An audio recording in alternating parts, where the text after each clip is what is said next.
tarde, pessoal. Eu sou a Carla Fiorito e é com um enorme prazer que eu recebo cada um de vocês aqui direto da Casa da Virada Sustentável em São Paulo. Também quero agradecer especialmente a todos que estão aí do outro lado da telinha, acompanhando a nossa programação aqui nas plataformas da Virada Sustentável e também nas plataformas digitais do Estadão. Bom, pessoal, a Virada Sustentável é um movimento de mobilização para a sustentabilidade que organiza o maior festival sobre o tema aqui no Brasil. A Virada Sustentável está completando 10 anos, uma década de vida, e é justamente nessa edição que ela acontece pela primeira vez em modelo híbrido. A gente tem a pandemia, mas nós estamos aqui com o evento online, de forma gratuita, acontecendo para todo mundo aí que se inscrever, que acompanha, e também de forma presencial, com segurança, com várias performances e também ações acontecendo ao longo aqui da nossa cidade de São Paulo. Isso tudo durando 5 semanas. É muita programação, mas também o assunto requer todo esse tempo, esse cuidado, e a gente tem conteúdo para tanta coisa, né? Podia durar até mais a virada. Bom, gente, continuando aqui a nossa programação do Fórum Virada Sustentável, que começou na sexta-feira passada com uma palestra incrível da Kate Hayward, ela que é a criadora da Economia Circular.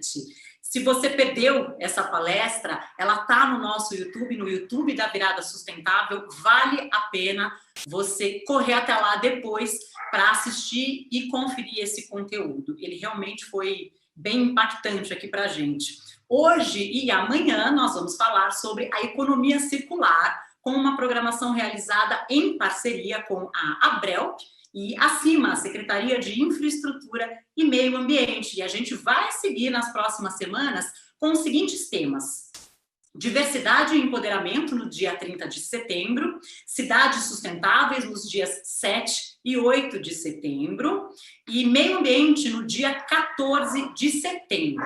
Agora a gente vai assistir um vídeo especial, fica de olho.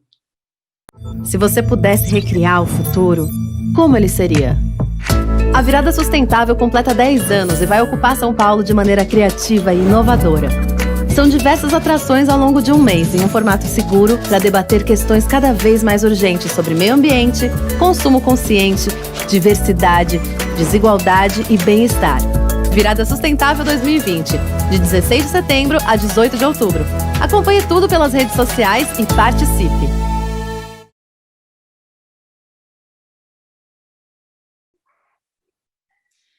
Pessoal, em um ano como 2020, a gente precisa pensar de forma coletiva, né? E é por isso que a gente está promovendo a campanha Virada Sustentável Solidária, que tem como objetivo apoiar as cooperativas de catadores aqui de São Paulo na retomada das suas atividades. As doações, elas vão ser destinadas à compra de EPIs, que são os equipamentos de proteção individual, e ao investimento também em infraestrutura necessária para garantir a segurança dos cooperados. Essa ação conta com a parceria do Sempre, um compromisso empresarial para reciclagem, que é responsável por receber e também por distribuir os recursos entre as cooperativas que são indicadas pela Anlurb. Então, olha, fica de olho aí nesse QR Code que aparece na sua tela. Faça a sua doação, porque a atividade dos catadores ela é fundamental, mas a sua doação nesse momento ela é essencial para que isso possa voltar a acontecer, tá bom? Dado esse recado importante, então chegou a hora da gente conhecer mais sobre a economia circular com a palestra de William McDonough, do berço ao berço na economia circular, projetando para a abundância no mundo pós-COVID. Essa palestra é realizada em parceria com a Abrel, com a Cima e oferecida pela Braskem. Em um mundo em transformação, como reinventar nossas ações? Nosso mundo mudou, está mudando, cada vez mais rápido. Vivemos o desafio coletivo de repensar nosso jeito de fazer. Somos convocados a descobrir novas formas de avançar, formas mais coletivas, sustentáveis e circulares. Isso pode ser feito, e é um exercício constante, um exercício do agora que pode transformar nosso futuro.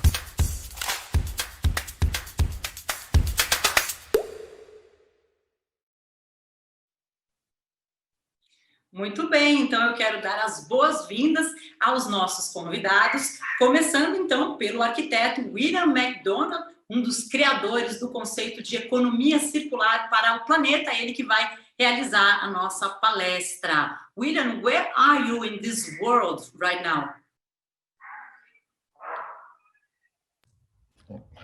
Can you hear me now? Yes, perfect. Great. Where am I right now? I'm in Charlottesville, Virginia. Oh, perfect. Where I live. Wow, thank you very much for being here with us. I'm happy to be here. Thank you. Bom, e os nossos entrevistadores, o Carlos Silva, presidente da Abrelp, a Fabiana Quiroga, diretora de Economia Circular da Braskem, o Sérgio Monforte, especialista em políticas e indústria da CNI, e o nosso mediador, o Emanuel Alencar, que é jornalista e assessor de sustentabilidade do Museu do Amanhã. Muito prazer receber cada um de vocês, Emanuel. Jogo para você aí essa responsabilidade maravilhosa. Boa palestra para todos. Obrigado, Carla. Todos me ouvem bem. Um prazer enorme estar aqui com vocês nessa tarde. Eu gostaria de cumprimentar cada um de vocês e falar para a nossa audiência que o Cradle to Cradle, ou C2C em inglês, quer dizer do berço ao berço. Essa expressão foi título de um livro manifesto publicado em 2002 pelo arquiteto americano William McDonough e pelo engenheiro químico alemão Michael Braungart, uma das obras mais influentes do pensamento ecológico mundial. No Brasil, aqui, o livro foi publicado em 2014. Já está traduzido, quem quiser pode pesquisar. O conceito alude ao necessário contraponto a uma cultura do uso e do descarte. Preconiza uma economia circular mais saudável e ambientalmente e socialmente respeitosa. É William, o Bill, arquiteto nascido nos Estados Unidos, CEO da McDonough Innovation, e um líder mundialmente reconhecido em desenvolvimento sustentável, que temos o prazer enorme de receber nesta segunda-feira, na Virada Sustentável. Thank you, Bill. Thank you very much for a life dedicated to enlightenment. We need this more than ever. Please, your turn. Okay. Well, thank you. It's a privilege to be here. I love Brazil. I first went to Brazil in 1973 and went there afterwards for the Earth Summit, and have become very friendly with many people there. So it's great to be connected. Today I'm going to talk about Cradle to Cradle and its design, and think about it as something different than cradle to grave. We see many people design things today, and they talk about designing for the end of life. And they make a projection on products and things like this that they have an end of life. And most of these things are not living things. So we use this strange language, end of life, which frightens our children if we tell them we're designing for the end of life. So we like to say designing for the end of use. Because if you design for the end of use, then you design for the next use. And when you design for the next use, you're designing for the circular economy. Because we intend to use it again. So in a country like Brazil, where you're famous for having immense natural resources, I would say we should start with the idea that you have immense natural sources. They are not resources until you use them twice. So let's think about that. How do we make, and instead of waste, a linear economy? How can we take, make, retake, remake, and build an economy over time by recirculating safe, healthy materials? So the three basic principles we use are waste equals food. So eliminate the concept of waste. There is no such thing as waste. The second is use current solar income. Like nature, we can work from energy from the sun and renewable energy. And third is celebrating diversity. We celebrate each other. We celebrate the diversity of things in the world, and allow that to be part of our design, to maintain culture and maintain place. So if we're going to start designing this way, I'm reminded of the astronomer Carl Sagan, who said, if you want to design a pie, bake a pie, like dessert, from scratch, from the beginning, first you have to create the universe. So what is the universe we're in, and how can we design from first principles? So what we do is imagine a design where materials are safe and healthy. And imagine with the COVID era, we're starting over and trying to build back better. So how would we design in a way that's better? So health is critical. The second would be reusing materials. That's the circular economy, is better, and sharing it with each other all over the world. And I'll talk about that at the end, is really important.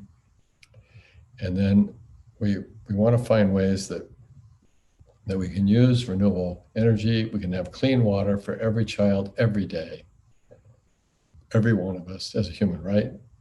And we want to have shared abundance and better lives and social fairness. So those are the 5 conditions of cradle-to-cradle design.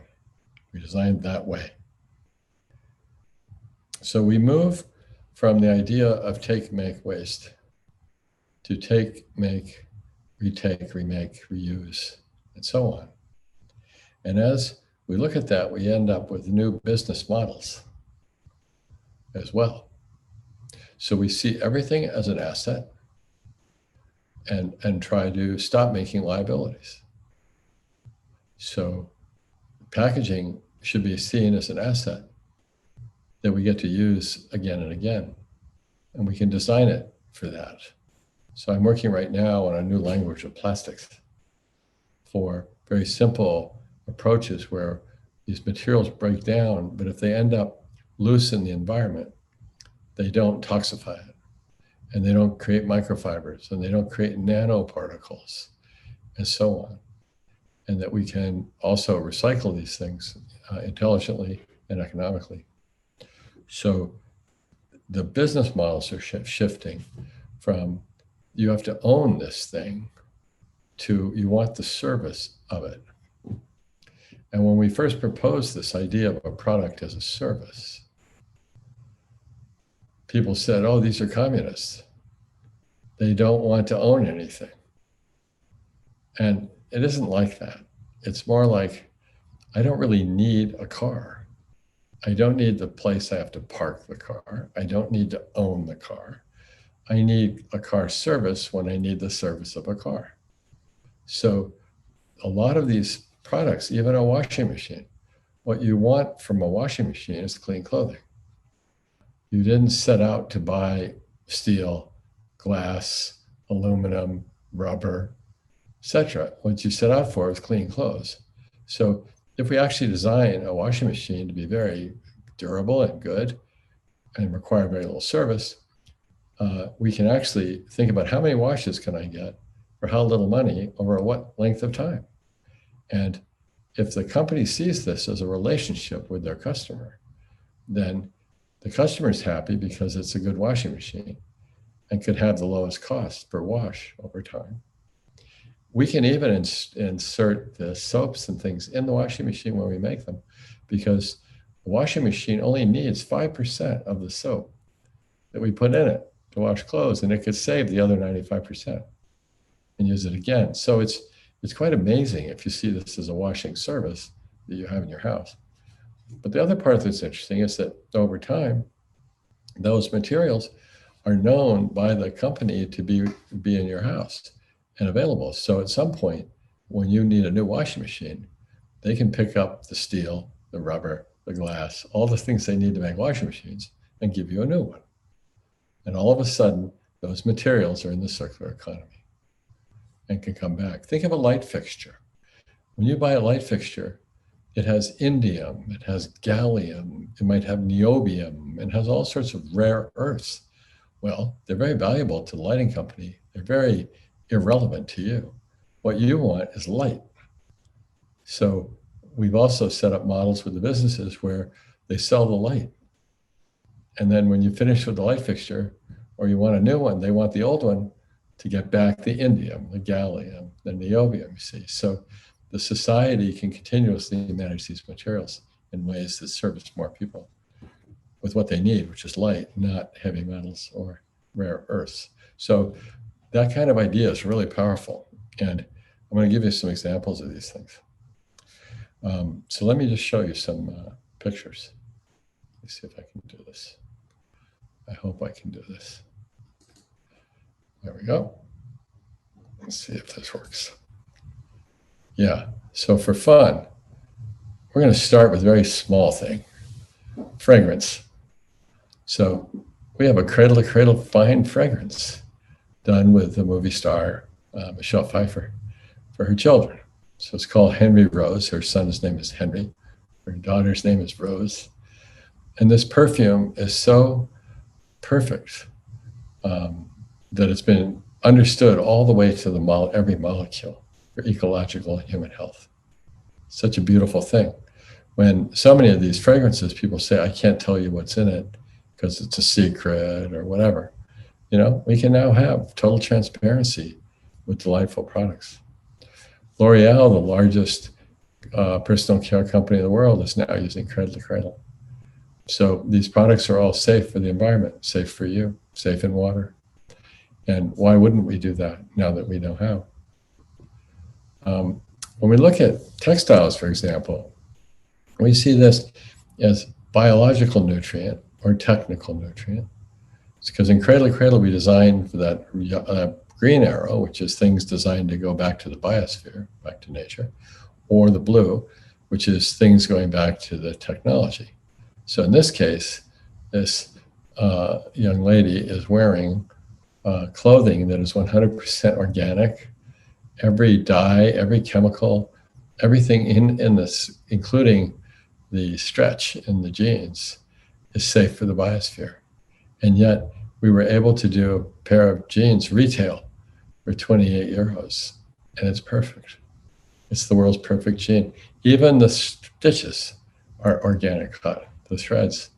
And it was the sewers who figured out how to do it, because organic thread is a little bit more fragile than polyethylene or the plastic stitching, of course, but also long, stable cotton. So they decided to slow the sewing machines down from 5,000 RPM to 4,500 RPM. And it worked perfectly. And it's the same speed. This is available in Brazil from CNA. Then with Herman Miller, a well-known furniture company, I designed their factories. But also we designed the chairs to come apart, and so they can be put back into all the material flows in the future. So the chair can become other materials in the future. They're marked. And it makes it simpler and more profitable because you're designing for disassembly, not just assembly. With the carpet company Shaw, part of Berkshire Hathaway, was number 5 in the world, and we did a new way, and now it's number 1 in the world. And we redesigned the carpet to take out the chemicals that are a problem, like PVC or carcinogen, cancer, in the face fibers, things like that. And we redesigned the carpet so it's a service, really. So you have the carpet, and when you're finished with it, or you want to change the color, you order new carpet, but this carpet goes back to the factory when the new carpet comes, because it says we want it back right on it. And you get a discount on the new carpet because these are the raw materials of the carpet, designed to be reused. And because of that, the cost is 10% less. So everybody's saving money. and you're storing all the raw materials of the world's largest carpet company on your customers' floors. The customers become the warehouse. Wow. And it's the relationship with the customer that is the most valuable thing in the transaction, that they will come back to you with your raw materials and say, can I have some more, please? And you're using renewable power and clean water. So the world is getting better every time you decide to do something instead of getting worse. See? So welcome to Cradle to Cradle. At Ford Motor Company, I was hired to redesign the River Rouge, their giant industrial center of Henry Ford. And we did the world's largest green roof. And people said, this is crazy. You know, it's 10 hectares of green roof. But what they didn't realize is conventional stormwater treatment in this place to meet the law was $48 million worth of pipes and chemical plants. And because of using this green roof in the landscape, we did it for $13 million. So we saved Ford $35 million on the first day in capital expense. And if you stop and think about that, with the cars coming at a 4% margin, that's the same as walking into a board and offering them an order for $900 million worth of cars. So that roof is equal to an order for $900 million worth of cars. So that's how we get this done. It's very practical, actually.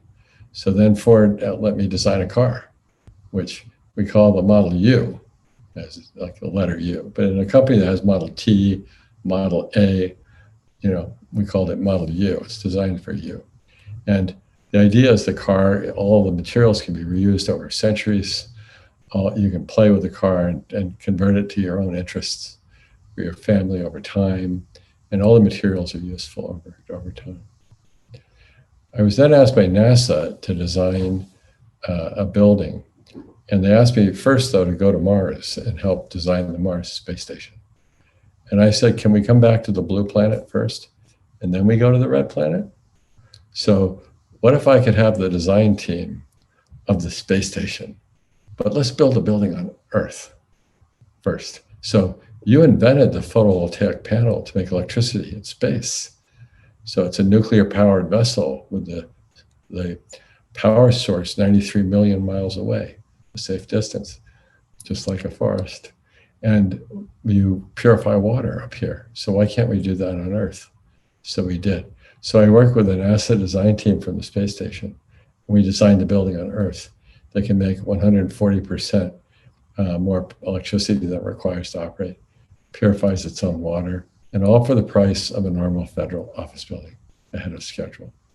So don't tell us we can't do it. Here it is, it exists. So then we're designing YouTube's headquarters now. This is a meadow of the ancient grasses of this place near California, near San Francisco. And increases in worker productivity, reduction in energy costs for the building. Google running this building says it's one of the most efficient buildings in their entire portfolio because of the beautiful green roof and the windows that open. In Bogota, we're doing a school where they train on Cradle to Cradle for young, small and medium enterprises, UAM, University.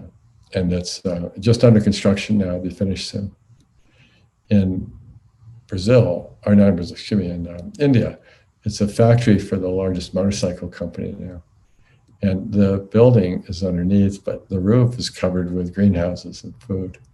So 1,000 people work inside the factory making motorcycles. And 400 people work on the roof growing food for their families. This is a city for the Chinese, for the China Development Bank. A city of 100,000 people that can feed, power, purify its own water, things like that. So this idea that we would design things that where we take care of each other is really exciting to me. And I'd like to finish with this. The idea of changing commerce from asking the question of greed and limits, which is, how much can I get for how little I give you? What if we change that question to one of abundance and generosity? What if the question is, how much can we give, not I, we give for all that we get? and it's sharing. And I like to tell the story of this doctor. His name is Venkateswamy in Madurai, India. And he was an eye surgeon, cataract surgeon. He could give eyesight to 80-year-old people who had gone blind. And he said, why is it so expensive? And it's because the lenses were expensive from the medical companies.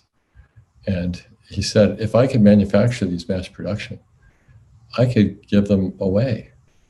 And so he realized that if he went to mass production, he could give away eyesight for free and charge what he needed for. Can you hear me now still? He could give eyesight for free, and then people who could afford it would pay. So instead of $1,900, $1,900, it used to cost for this, it's now $50 if you have the money. And if you don't have the money, it's free. And because he approached it this way, Dr. Venkateswamy, before he died a few years ago, had given eyesight to 3 million people for free. And when you hear things like this and you realize that we can do this with each other and we can help each other, that's the question. And we can help each other for many generations if we think about how we put it in a circle and how we go from cradle to cradle. Thank you.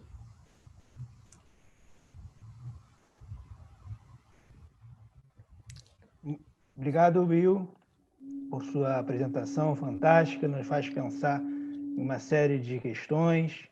A sua fala nos traz, por exemplo, a ideia de que vamos precisar muito mais do que o enforcement, do que o mero cumprimento das leis para avançarmos numa economia circular e fazermos rodar uma roda da economia mais justa para todo mundo.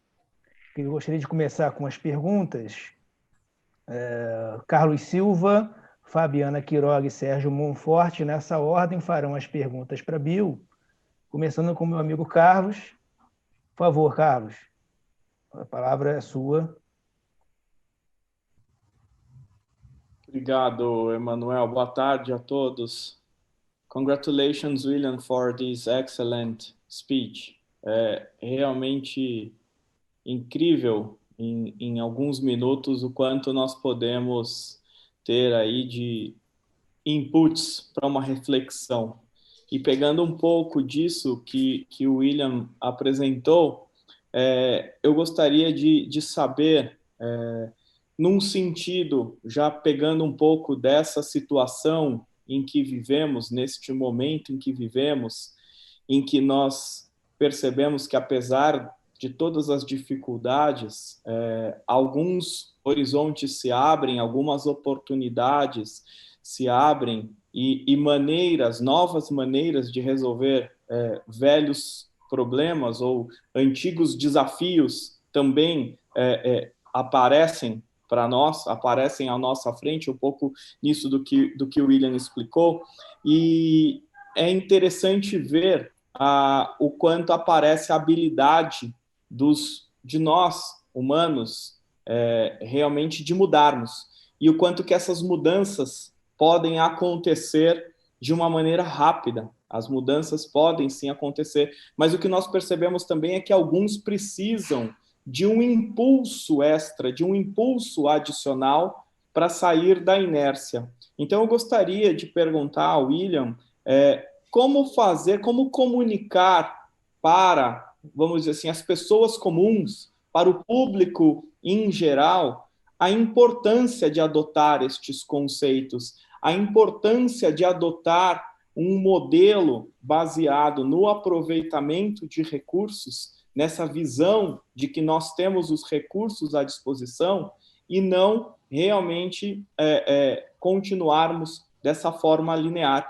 Então, como sensibilizar essas pessoas comuns, o público em geral, para essa nova abordagem, considerando justamente essa habilidade de mudança, a rapidez que a mudança pode acontecer, mas que muitos precisam desse impulso para sair da inércia.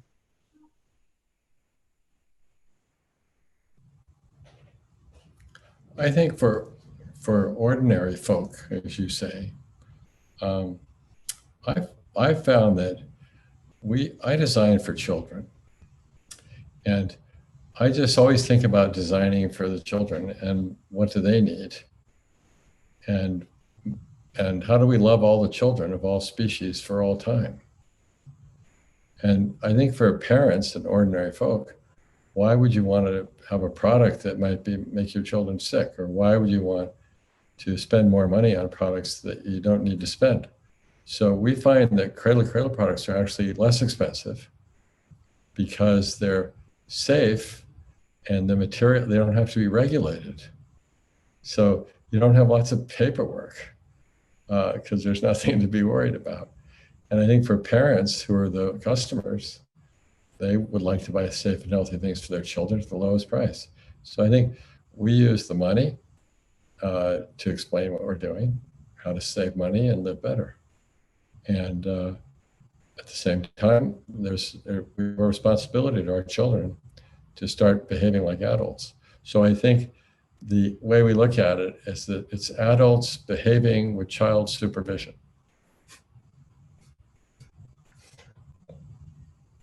So let's put the children in charge and see what happens.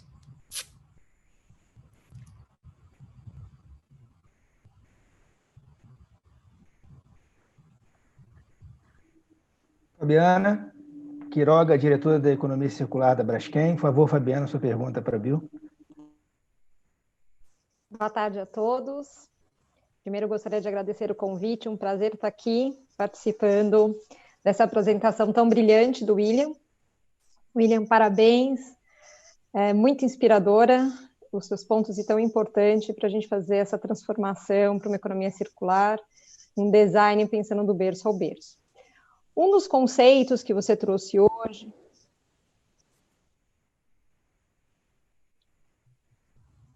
Vamos lá. Um dos conceitos, então, que você trouxe hoje é o desenvolvimento de produto como serviço. Contudo, considerando o impacto do Covid e as preocupações sanitárias que a gente vem vivendo, qual a sua visão sobre serviços compartilhados e mesmo produto como serviço neste contexto? E aproveito para te questionar também sobre o plástico de uso único. Qual será o papel dele neste novo mundo? Muito obrigada.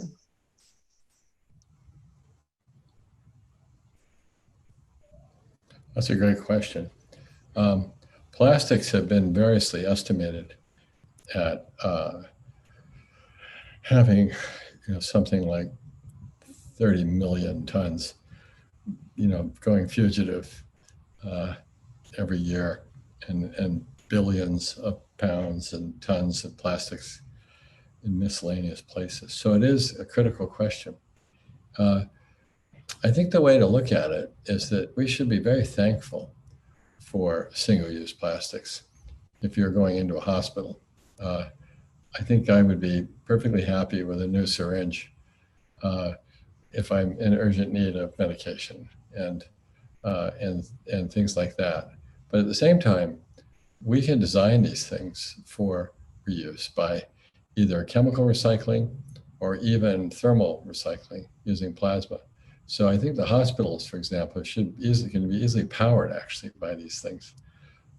So they can be managed carefully in a sanitary way.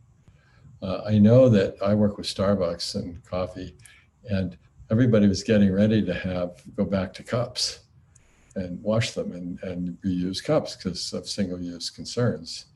And all of a sudden with COVID, everybody's afraid of a used cup, which I don't think will last very long because it's pretty straightforward keeping things clean. But I think on single use, we can see that things can be designed for single use instead of just designed to be perpetual. The fact that we have plastics that can last 100 years being used for something as ephemeral as a straw or a cup is silly design. So when I was a child, I grew up in Japan, and our candies were rice candies and milk candies in a little box, and the candy was wrapped in rice paper. And you would eat it as a kid. You would take it out and throw it in your mouth, and you would feel the rice paper, which feels gooey and fun. And then all of a sudden you wait for the sweet, and it comes through. And then you have your candy. if you wanted to give a piece of candy to your friend and your fingers are dirty because you're a kid, you're playing, and you give them the candy, they take off the rice paper and throw it on the ground, eat the candy, and the rice paper disappears the next time it rains. Poof, it's gone. So that is single-use packaging that is designed like a flower blossom. You think about a tree and it has the flowers. Just think it has thousands of flowers in case some pollinator happens to go by and think it's attractive. And so, poof, and then the flower blossoms are on the ground and then they become soil. See? So they're single-use pollinator attractors that are no problem and they build soil. So I think from everything from things that go back to soil to things that last forever, but we ought to figure out like where we need what. So to use durable plastics for single-use periods that don't have any recycling protocols is silly.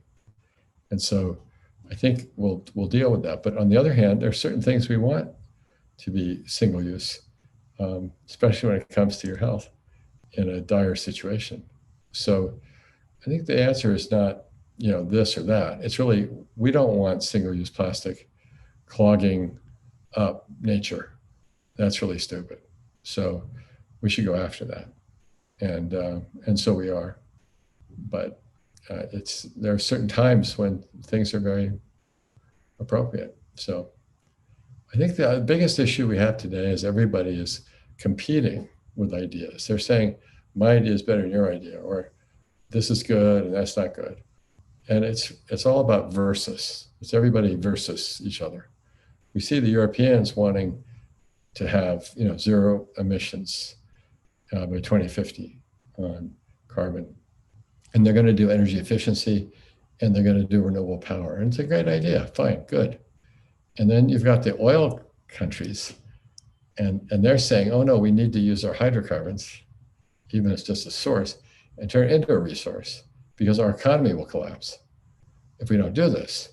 And if the people wanting zero emissions say, oh no, you can't have your hydrocarbons and make any money, then they're going to collapse their economy. And it'd be the same as if the oil countries said to the Germans, you can't make cars anymore. It's fundamental to what they do. So we have to have a transition. So all of a sudden you realize, well, wait a minute, if the Germans make things out of steel and have engineering, why don't they make electrolyzers? Because there's no mass production. And let's get that mass produced. That makes hydrogen. And then let's put it in the desert countries where we have massive amounts of solar energy now at 1.5 cents a kilowatt hour.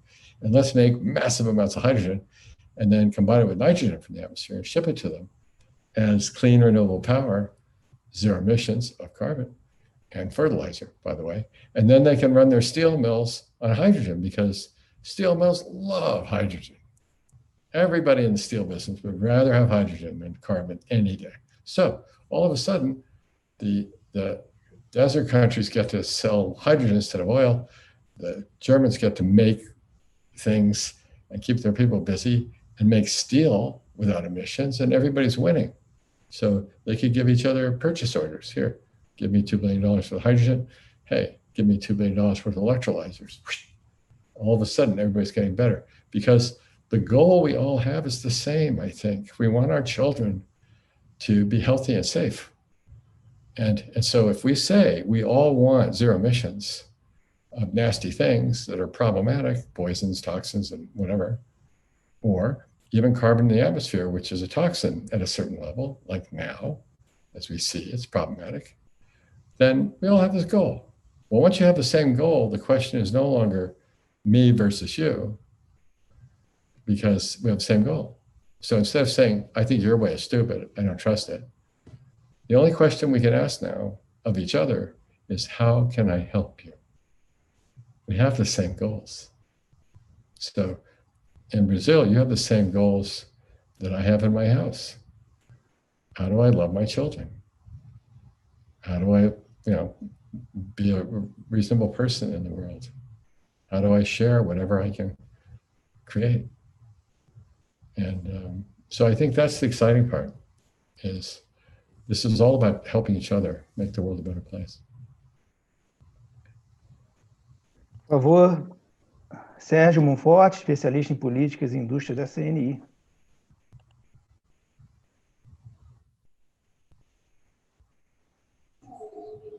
Ok, boa tarde. Primeiro, eu quero agradecer o convite feito pela Virada Sustentável em nome da CNI e parabenizar a Braskem e a Abrel por promover a iniciativa. É uma honra aqui estar participando desse diálogo com um dos principais pensadores aí sobre sustentabilidade da atualidade. Eu vou aproveitar e fazer uma pergunta mais ampla e depois uma mais específica, né? Acho que um questionamento que eu gostaria de fazer, estamos discutindo uma norma internacional sobre a questão da economia circular, e essa discussão vem muito sobre a questão dessa economia de abundância que o senhor comenta bastante, né? E a gente sabe que o sistema ambiental ele funciona num sistema de abundância, né? Com leis naturais muito claras, né? Uma pergunta que eu queria fazer para o senhor era de que maneira essa economia de abundância funciona e quais seriam as leis e o ambiente regulatório necessário para que a gente pudesse fazer essa economia da abundância funcionar no contexto atual.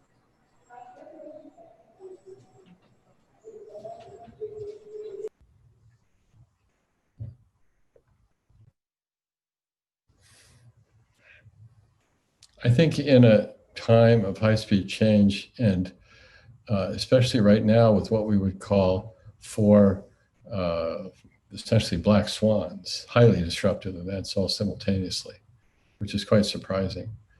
We have a health crisis globally. We didn't expect that. We have an economic crisis as part of that. And we had an energy crisis pricing as well at the same time. So we have a health crisis, we have an economy crisis, we have a democracy crisis. We have one going on in the United States.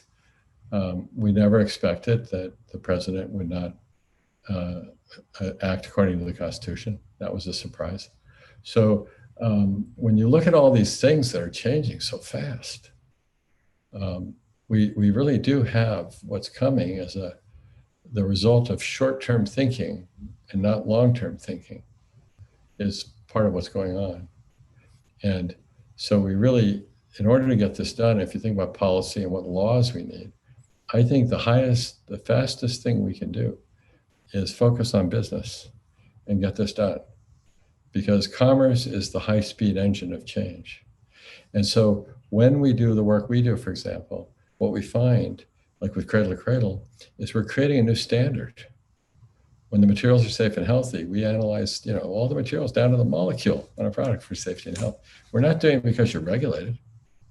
We're designing it for reuse, not because we're regulated. We're designing it to be powered by renewable power, not because we're regulated. We're designing clean water. Why? I mean, I can design a factory that the water coming out of a textile mill is cleaner than Swiss drinking water. I've done that. Imagine that.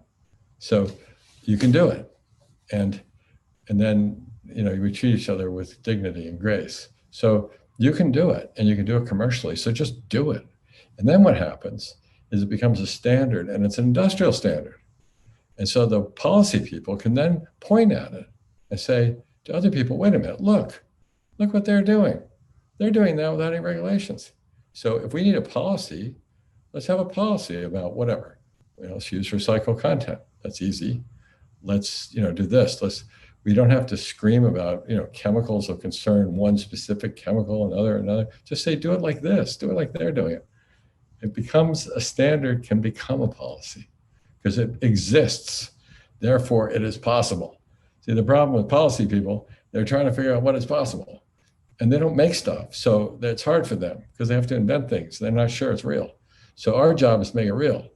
Let's go get it done. You have companies in Brazil, like Natura. You have cities like Curitiba. You've got business people like Ricardo Semler. You've got amazing examples of how to love children while you do your business. No doubt about it. So let's get on with it. I think the business community has to do this and as fast as it can and take care of its customers. And then the policy people can copy. And then it can become a regulation because then we have time to make it into a regulation. Fine, but we got to do it now. And when we wait for the regulators, we wait too long. So let's just give them great examples. And then we can say, it exists. Therefore, it is possible. Otherwise, they say it's impossible. And when people tell me if something is impossible, like let's make a building that can make more power than it requires, from the sun, people say that's impossible. A building like a tree. Oh, you can't do that. It's impossible. The answer is, don't tell me it's impossible. Just tell me you can't do it. And we'll get you some help. Let's do it. Let's make it possible. Let's make it exist. Then everybody will go, oh, that's possible. So that's what I'm doing. Zil, go, make it possible. Make it real. Yeah. Please, Carlos, your turn. William, pegando essas suas últimas considerações e tendo em vista que a hierarquia dos resíduos já é amplamente conhecida, apesar de pouco praticada, principalmente nos países em desenvolvimento, pegando essa onda, vamos dizer assim, de países que agora estão apresentando os seus planos de recuperação pós-pandemia, e todos eles com um pilar na economia verde, na economia circular, como assegurar essa transição do modelo de extração, manufatura e descarte para um modelo cradle to cradle, berço ao berço, um modelo de retorno?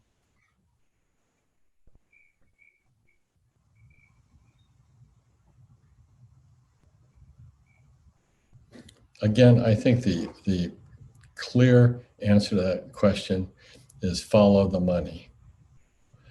Waste, economically, waste is a liability and a lost opportunity.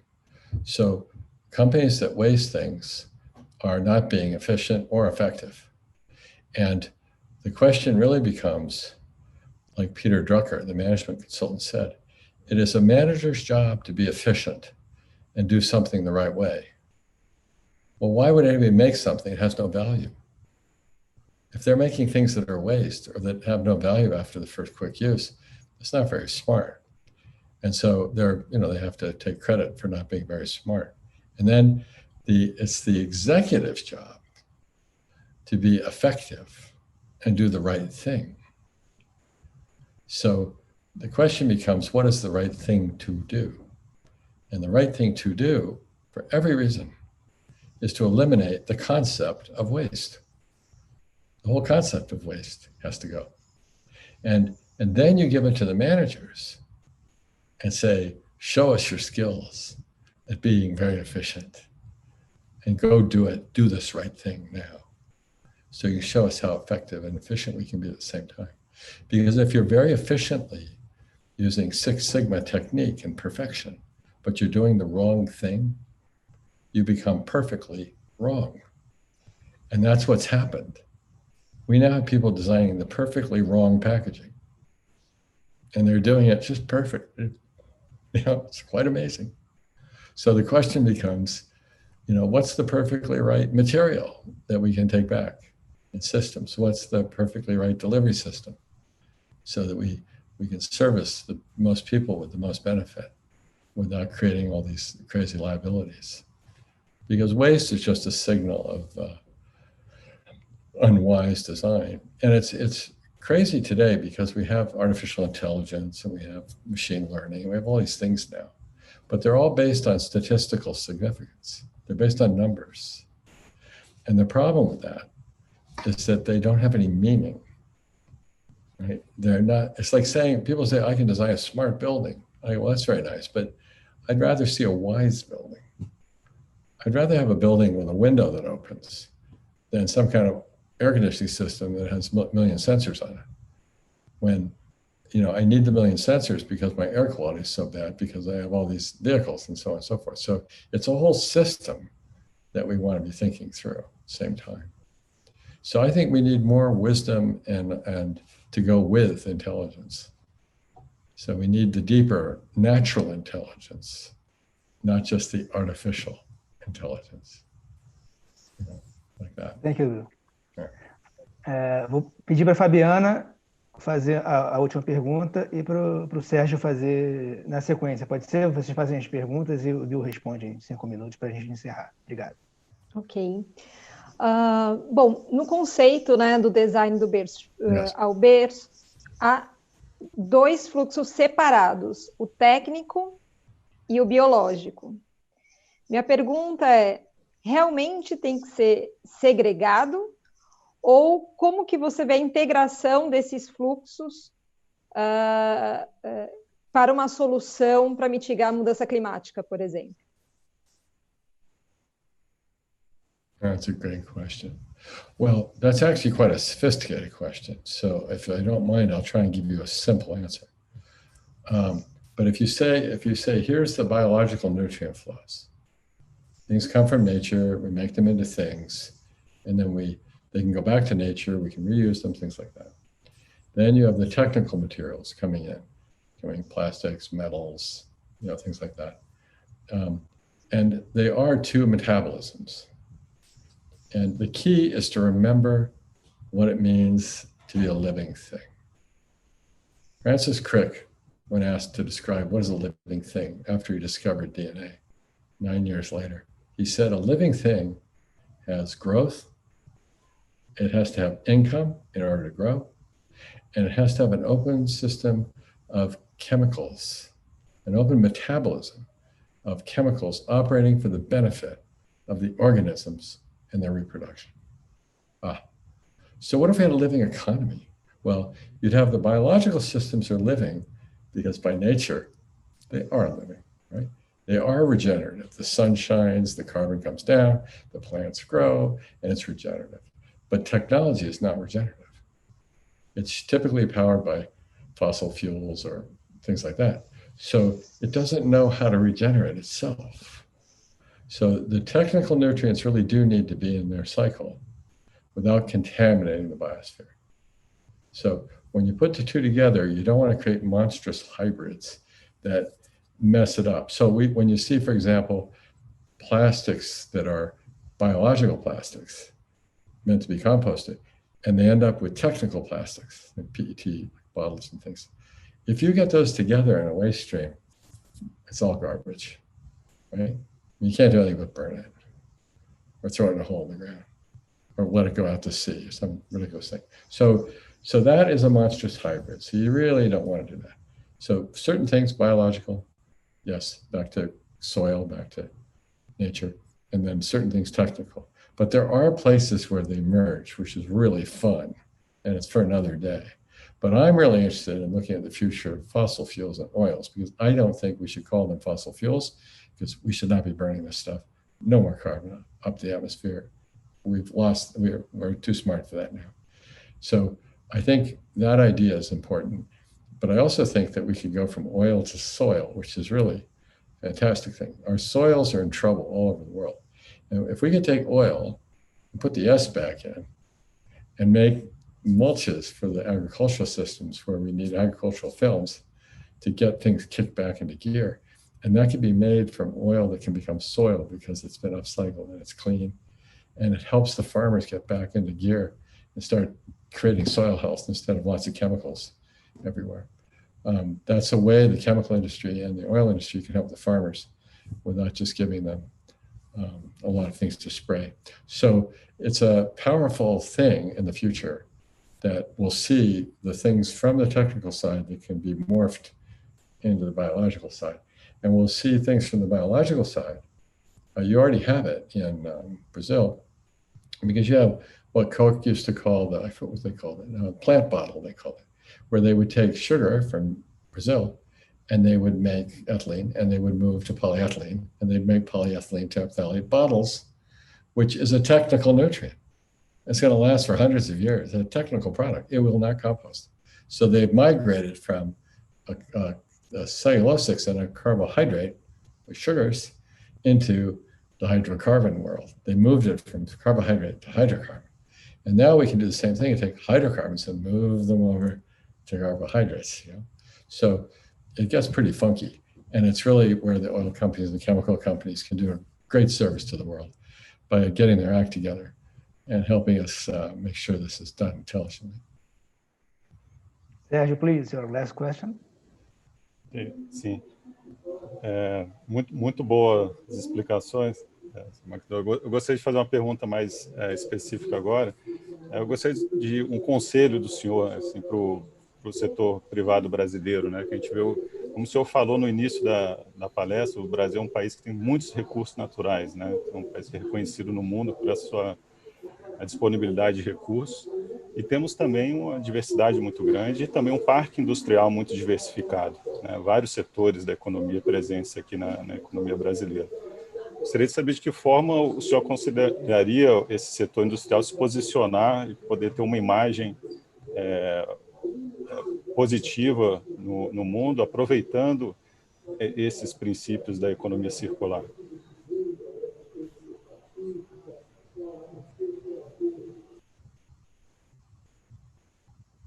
One of the most inspiring stories that I've ever seen is Curitiba in Brazil, for example.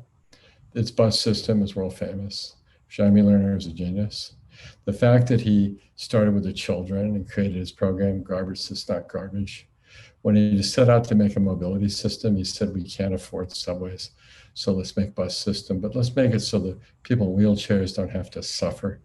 Let's let them get up out of the rain and get on the bus quickly and not have to make change with the drivers so they can drive. And, let's give access to everybody to mobility and things like that. But the most beautiful stories that come from that thinking, for me, not only did they decide to make all the buses in Curitiba with Volvo, because obviously we need manufacturing too. We can make buses. We need buses. Let's make buses. So the idea of going local and honoring your own needs, as well as the sort of strategies that work on a global basis, very beautiful. Because in the end, all sustainability, like politics, will be local. So, but the most beautiful local story for me was when I watched Mayor Lerner and others, when they decided, after Teddy Kalick, the mayor of Jerusalem, visited Curitiba, and he said to Jaime Lerner, we just built a big library in the middle of Jerusalem, and where's your library? And Jaime said, we don't have a big library in Curitiba. He said, we used to have a big library. So he thought about it and he went, well, if we put a big mausoleum for books in the middle of our city, the children can't get to it. And the books are out of date, because this was 1991, right? The World Wide Web was invented by Tim Berners-Lee in 1992. So, right, this is before the World Wide Web. And he's thinking like this. And he goes, no, we're not going to be using books. Because if our children want to become doctors, they're going to want to go get, medical books that are up to date. So why would I create a mausoleum for old medical books and put it in the middle of the city where they can't get there? So he decided to take the budget and he put it into 48 libraries around the city, because that's what they could afford. And it was built by a local builder, like a house builder, instead of some big contractor from Sao Paulo coming down and spending $90 million on some big pile of concrete. And so he put little libraries all over the city, 48. So they were within 12 minutes of every child. And so he said, okay, now all the children can come and get on the World Wide Web. That will be the library of Curitiba. So he was like the first city in the world where children could come into a library and get on the World Wide Web as soon as it was created. Unbelievable. And if they needed school books, they got school books made of recycled paper from the city's garbage, which they had collected. Go kids. And so, all of a sudden, this thing is going. And then later, like 10 years later, I came back, I was visiting, and they had this amazing moment for me where the community was complaining to the mayor, new mayor, but Jaime was there. He was the governor of Paraná. And they were complaining that there were now favelas forming on the outside Curitiba, where these little children who didn't even have clothing were coming in and using the libraries. And their parents didn't pay taxes, or they weren't part of the city. So they were saying, these kids, they're using libraries and they don't pay taxes. And we got to do something about this. And he sat there and he said, what do you think we should do? And they said, we should build a wall. We should build a wall. And he listened.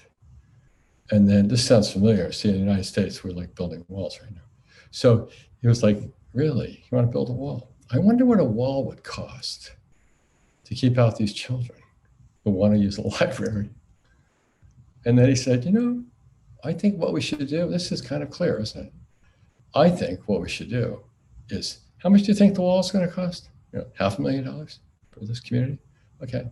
Well, what if we took $500,000 and let's build libraries for those children? Let's do that. We'll build libraries for those children. Because once you start to love the children, you have to love all the children. not just some of the children. Because if this city does not love those children will grow up and hating the city. And when they grow up, they will come and they will destroy the city. So I think we should build libraries for those children too. What do you think? That was it.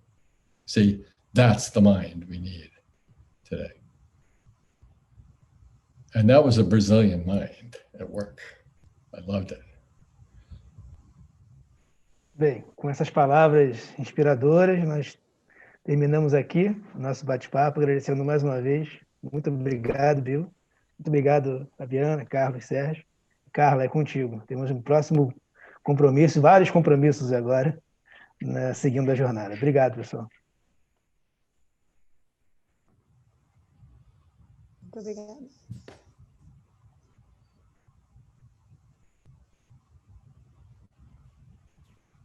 Sensacional, hein, gente? A gente teve aqui uma verdadeira aula sobre economia circular. Que privilégio que a Virada Sustentável está trazendo para a gente de ouvir um dos maiores pensadores sobre economia circular e sustentabilidade aí no mundo. Maravilha, pessoal. Muito obrigada a todos vocês. Obrigada pela presença, obrigada pelos ensinamentos. E a gente viu aí, Brasil, é possível realizar. É possível. A gente acabou de ouvir que não é uma missão impossível. Bom, pessoal, a gente vai seguir aqui, então, a programação do Fórum Virada Sustentável com 2 painéis sobre economia circular no Brasil e Plano Nacional de Resíduos Sólidos. Só lembrando aqui que tem muita coisa para rolar ainda hoje, tá? E antes de continuar, para quem perdeu ou está entrando agora, a gente vai passar um vídeo aí para vocês que a Virada fez especial para esse ano. Dá uma olhada. Se você pudesse recriar o futuro, como ele seria? A Virada Sustentável completa 10 anos e vai ocupar São Paulo de maneira criativa e inovadora.